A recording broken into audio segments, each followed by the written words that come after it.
Welcome back. This is video 2 of chapter 13. All right, let's talk a little bit more about blocking.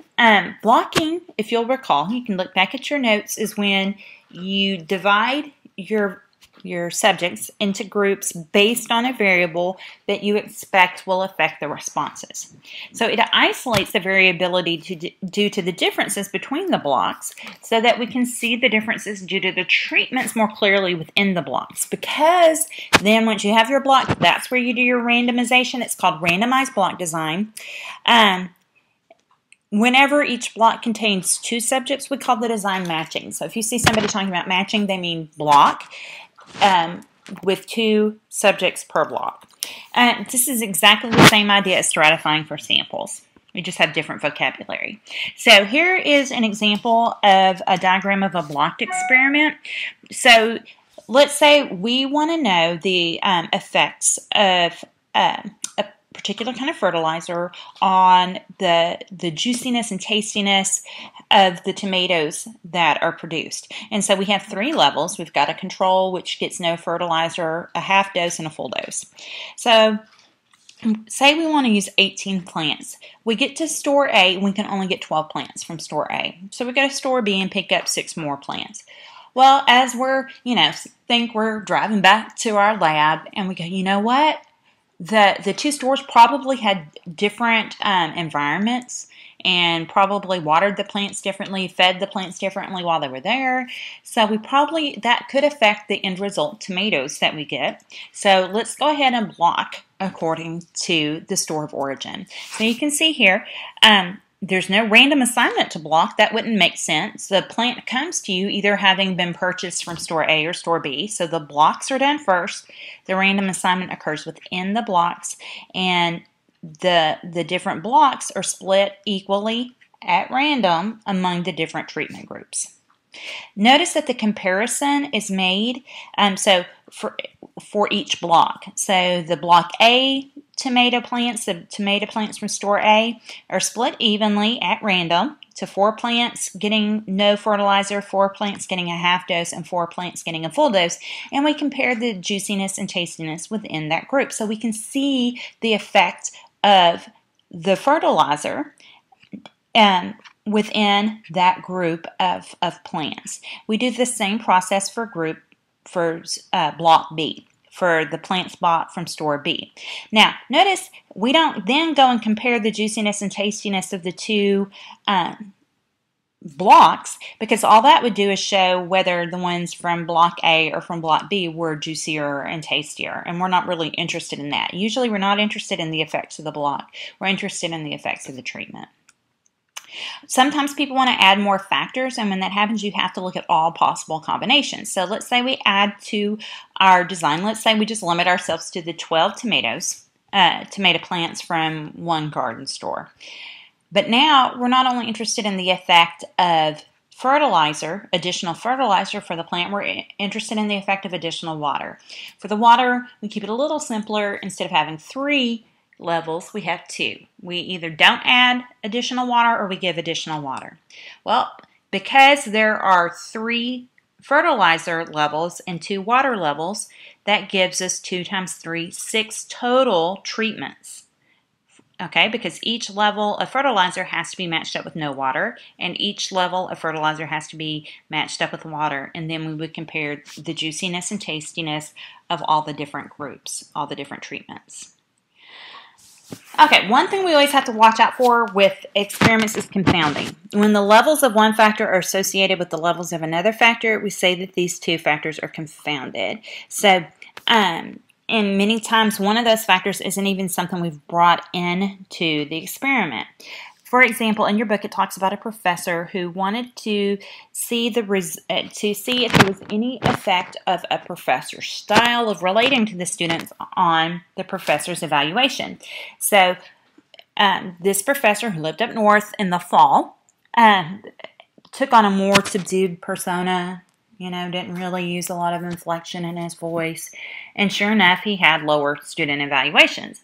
In the spring, he was more animated and joked around more, and he had better student evaluations. Well, at the same time, in the fall, the weather It goes from being pretty nice to being just awful right at the end of the semester when students fill out the evaluation. And in the spring, the weather goes from being really cold at the beginning because it's winter to being just beautiful and everybody's excited. Everybody has, that whole spring life is good, everything's renewed kind of feeling going on. So what happened was the time of year, the weather, the actual environment that was going on was confounded with the professor's style. So really, this professor didn't have a way of knowing if it was those external environmental factors that caused the lower evaluation in the fall and the higher evaluation in the spring, or if it was actually the style that he used. So that's what we mean by confounding. By the way, the book notes that the GPAs of the students were the same both semesters, or the average for that particular course. So the professor's style did not affect the actual grade outcome of the students. Okay. Sometimes you'll hear people talk about lurking variables also. A lurking variable creates an association between two other variables that tempts us to think that one may cause the other. This can happen in regression analysis, which we will study later, so we will talk about lurking variables again later, or an observational study. Back to our example about music and grades, let's say that parents who are more involved tend to have both students who are involved in music and who have higher grades. Then that level of parent involvement would be a lurking variable that's actually causing the students to be involved in music and causing the students to have higher grades. And so that's what's meant by a lurking variable. It is a prior cause of both the supposed explanatory and the supposed response, and it makes the explanatory look like it's causing the response, but it's not. Both are being caused by the lurking variable. Confounding can arise in experiments when some other variables associated with the factor has an effect on the response variable, just like the effect of the weather or the time of year on the professor evaluation. A confounding variable is then associated in a non-causal way. The professor was not caused to be more subdued by the fall weather and more animated by the spring weather. That was a choice he made. He actively made that choice ahead of time. So there was a non-causal relationship, but the response was affected nonetheless. Because of the confounding, we find that we can't tell whether any effect we see was caused by our factor or by the confounding factor, or by both of them working together. So what can go wrong? Don't give up just because you can't run an experiment. Sometimes it's just unethical or impossible. For instance, with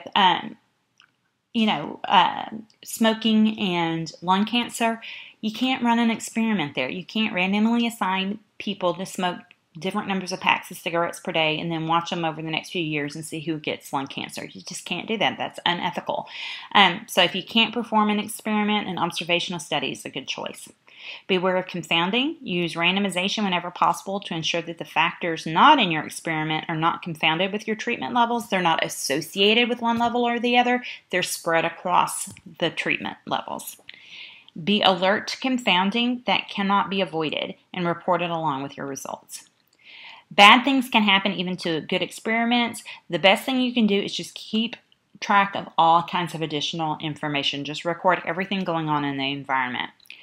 Don't spend your entire budget on the first run. Try a small pilot experiment before running the full-scale experiment.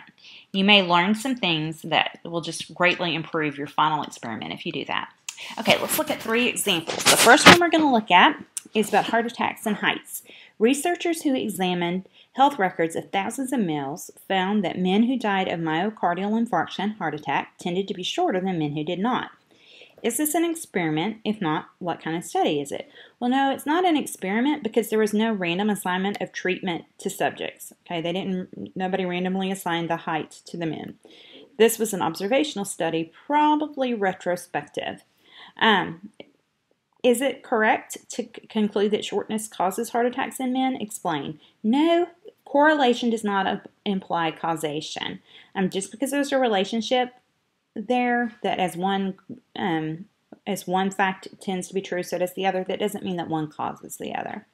Although it is possible that shortness causes heart attacks, it is also possible that there is another variable that is the cause of the increased risk of heart attacks. Our second example is about bipolar disorder. Over a 4-month period among 30 people with bipolar disorder, patients who have been randomly assigned to receive a high dose, 10 grams per day, of omega-3 fats from fish oil improved more than those given a placebo. Is this an experiment or an observational study? So think about that for just 1 second. Okay. Yep, you're right. It's an experiment because the 30 people were randomly assigned to either 10 grams a day or to the placebo. So who were the subjects involved? The bipolar disorder patients. If you want to indicate 30 bipolar disorder patients, that's great. What is the factor involved in this study? Fish oil. How many levels are there? It's one factor and it's given at 2 levels. 10 grams per day and 0 grams per day, the placebo. How many treatments are there? 2, because there's only one factor. The number of treatments is equal to the number of levels of that factor. What is the response variable being measured? It doesn't really say, it just says they improved, so I would take that to mean fewer symptoms, but improvement is what is stated. Is it a blinded study? Yes, a placebo was used. That's one of the reasons for using the placebo. We're not told if it's double blind, though. What conclusion can be drawn? High doses of omega-3 fats from fish oil caused improvement in symptoms. Okay. Now, we can't then make any conclusion about a larger group unless we know that those 30 people were randomly selected from the population of bipolar disorder patients. They were randomly assigned, so we're able to make the cause and effect conclusion. Example 3, our final example. Do cars get better gas mileage with premium instead of regular unleaded gas? It might be possible to test some engines in a laboratory, but we'd rather use real cars and real drivers in real day-to-day driving, so we get 20 volunteers. Okay, again, because we're using volunteers, we're not going to be able to make a conclusion about a larger population. We'd randomly selected 20 drivers from all drivers, and we would be able to do that. All right, we're going to design an experiment. We're going to randomly assign the 20 volunteer drivers so that we can make our cause and effect statement to our 2 groups. Group 1 will use premium gas, Group 2 will use regular gas, and there will be 10 people in each group, and then we will compare the average gas mileage. Okay, so how would we carry out that random assignment? Okay, it's very much like random selection in process, but the purpose is different and what we're actually doing is different. I would write the name of each of the 20 volunteers on separate identical slips of paper. I would put the slips of paper in a hat and mix well. I would draw out 10 names without looking and without replacement. These 10 individuals would be assigned to premium gas. The 10 individuals whose names remain in the hat would be assigned to regular gas. Okay, so that is how we would do our random assignment of the subjects to the treatments. Okay, guys, that's it for your videos. Go ahead and do those problems to try on your own. Remember to get full credit for your notes. I need to be able to see that you made a good attempt at those. All right, guys, I'll see you in class.